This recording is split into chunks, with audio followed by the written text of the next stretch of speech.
बरसात दौरान मच्छी पकड़ींदे मोरी जी भिक किरण के नतीजे में नौजवान नींगर शोएब अली पुट मीर बिजाणी दबजी थडे ते फौत थी वियो।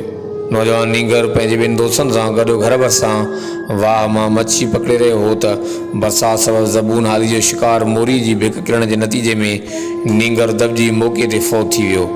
इतलाह ते ॻोठाणनि वाक़े वारे हंधि पहुची नींगर जो लाश ॿाहिरि कढियो। फौती नींगर जो लाश घर पहुचण ते कोराम अची वियो, जॾहिं त इलाइक़े में सोग वारी सूरत हाल आहे। हर वक़्तु आगाह लाइ ॾिसंदा रहो JDN वेब न्यूज़ करमपुर।